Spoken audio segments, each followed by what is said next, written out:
I remember once when I lost my job, when I was fired out of broadcasting, September 18th, I'll never forget, 1978. I was behind in my house notes, and my house was up for foreclosure.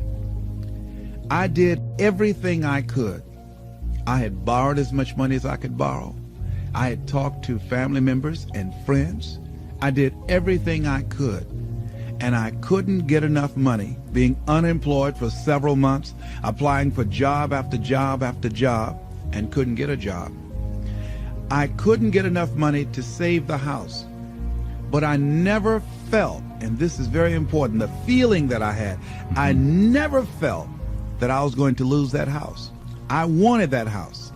And so what I did was very uncanny. I released it. I did the best that I could, and at that time, with the limited money that I did have, I decided to take a trip with my family to Miami to go down and spend time in the sun with my children and my wife.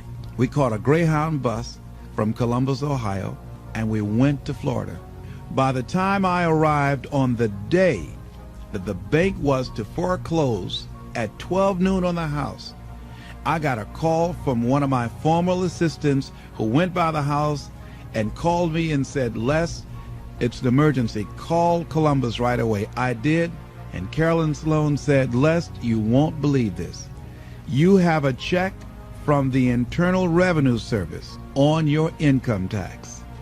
And it was enough to pay the house notes, and I had money over. I never received a refund prior to that time or since that time, and I did not lose the house. So there are things that we don't know or understand, but we do know that if we do certain things, that things begin to happen that's in our favor, that shows that the universe is on our side.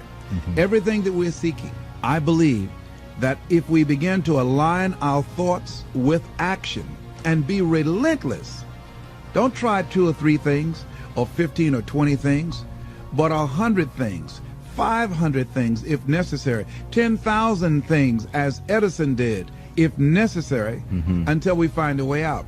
Many of us, we eliminate many possibilities for ourselves because we really don't do all we can do.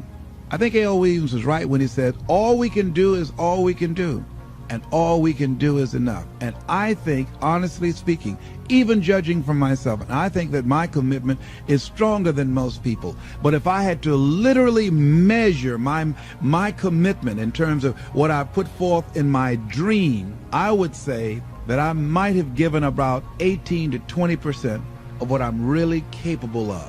As high in consciousness as I believe that I am, comparatively speaking, where I used to be, I'm still nowhere near reaching 50% of the commitment that I can make to accelerate the growth and the development of my dream and the manifestation of the things that I know within myself that I'm capable of producing.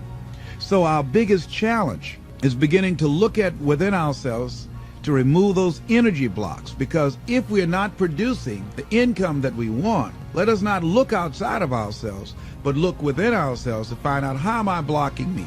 Am I really giving it all that I have? Am I really being as creative as I can be? Am I really unstoppable? Am I as relentless as I can be? Am I exhausting every means possible? Am I turning up every rock to find what it is that I'm looking for? How is it that one man or woman can do it and do 1,000,000 times more than these other people, and the other ones don't? It has to be consciousness. It has to be, and when we talk about consciousness, we're talking about a collection of our thoughts, our feelings, and our emotions and experiences used as an active force to produce in our lives that which we want to produce. Because everything that exists in life, the microphones that we're speaking in, the shoes that we have on our feet, the chairs that we're sitting in, the clothes that we're wearing, the homes that we live in, the cars that we drive, all of that came out of our consciousness. That all came out of the invisible into the visible. And man was the vehicle, the outlet to produce that. Wherever we are stopped in our dream, we stop at a place called willingness. Anybody that's has fallen short of their goals, they ran into something that they were not willing to handle. Because in order to reach your dream, in order to make things happen, there must be a willingness to do what is required. If the need is to raise $2,000, and let's say you have a set of tapes for $40, are you willing to make 200 calls a day? Are you willing to stand on a corner and talk to people and say, listen, I've got a set of tapes here that can change your life?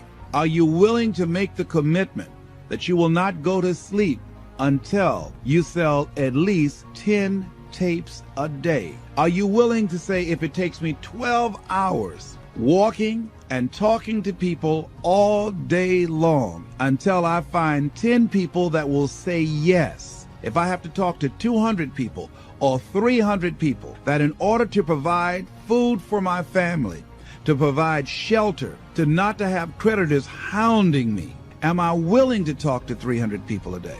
Am I willing to stand in an airport and sell tapes?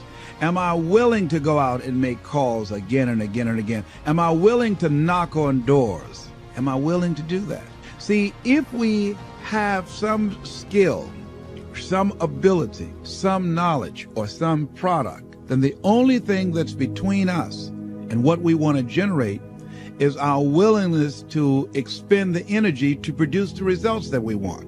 What am I willing to do with my energy, my time, and my knowledge to produce the results? That's the bottom line. What are you willing to do?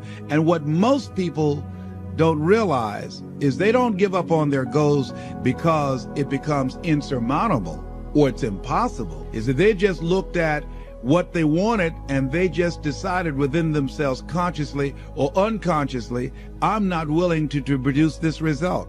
Are you willing to say that I need $2,000 between now and next week, and come hell or high water, I will produce that? That's the bottom line.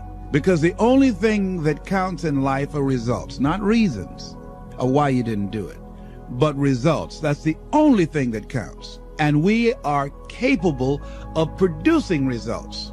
That's it. That's the bottom line. Are you willing to honor your commitment to do that? What are you willing to do? How many floors are you willing to mop? How many shoes are you willing to shine? How many phone calls are you willing to make? How many sales are you willing to make? How many jobs are you willing to hold? How much service are you willing to provide? Most people don't keep their commitments.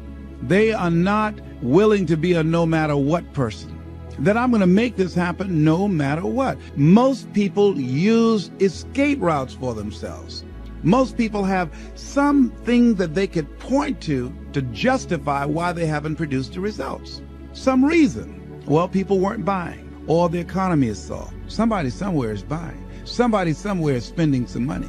So as we begin to look at where we are, every time when I was working on developing my dream, and I knew that I had to do something, that I had to do it, I was always able to pull it out.